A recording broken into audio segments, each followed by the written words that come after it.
And we're on. Hi, tonight we're going to talk about God's thoughts towards us. And I'm going to be reading from Psalm 139. I think many times we think that God has forgotten us, that God does not know what's going on in our life. And I think after I read this, you will have an understanding that is not true, that God thinks very much about you. So we'll start from the beginning, Psalm 139, verse 1. You have searched me, Lord, and you know me. And the psalmist, who is David, goes on to describe the manner in which God knows him. You know me when I sit, you know me when I rise, you perceive my thoughts from afar off.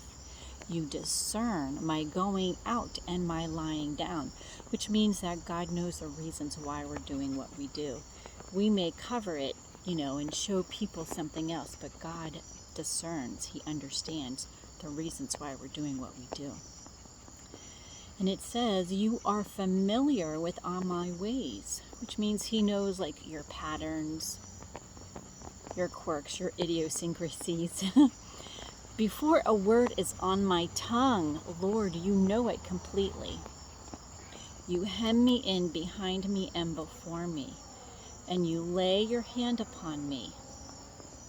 Like he's understanding the grasp of how close God is to him and how God protects him and surrounds him.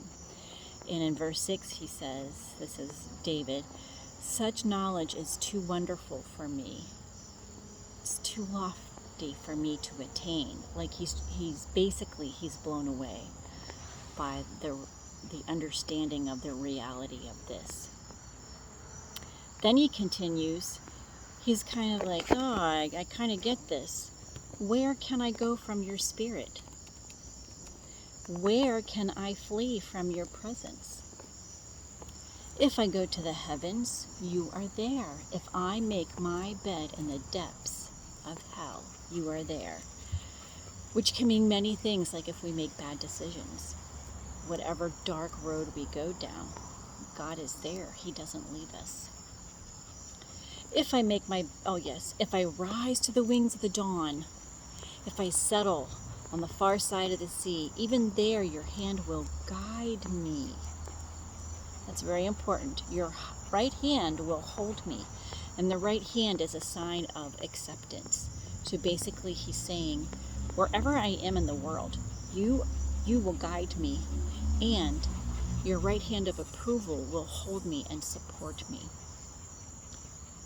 If I say, surely the darkness will hide me, and the light becomes night around me, even the darkness is not dark to you. The night will shine like the day, for the darkness is as light to you.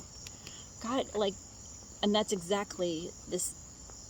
The night and the dark, the light and the day, the night and the dark are both alike to God. Now he starts talking about a little more intimate, a little more personal. For you created my inmost being. You knit me together in my mother's womb. I praise you, for I am fearfully and wonderfully made. Your works are wonderful. I know that full well. And I would like to think that, David was a shepherd boy. His father, Jesse, had many sons, and David was the youngest. And he was almost like he was shunned from his family because they sent him out to take care of the sheep. And when Samuel came to, look for a king and anoint a king, they didn't even consider David. He's like, so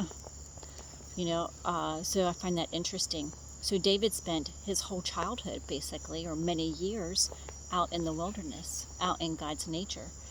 So this verse is just so beautiful to me. It says, your works are wonderful.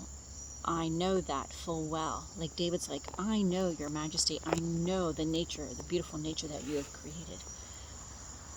Then he says, my frame was not hidden from you. When I was made in the secret place, when I was woven together in the depths of the earth, your eyes saw my unformed body. All the days ordained for me were written in your book. Before one of them came to be, they were written in your book. How precious to me are your thoughts, God. How vast is the sum of them. If I were to count your thoughts, they would outnumber the grains of the sand of the seas. That's a lot of thoughts. When I awake, I am still with you. And then he kind of changes direction and he says, if only you, God, would slay the wicked away from me.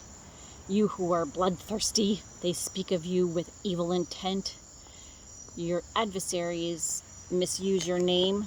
Do I not hate those who hate you, Lord, and abhor those who are in rebellion against you? I have nothing but hatred for them. I count them my enemies. Then he turns back. Search me, O God, and know my heart. Test me and know my anxious thoughts. See if there is any offensive way in me, and lead me in the way everlasting.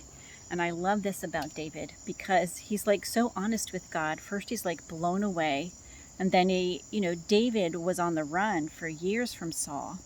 It's not exactly clear, but it could have been like an entire decade that he was hiding and running from Saul, for otherwise Saul would kill him, because Saul thought that David wanted to take his crown.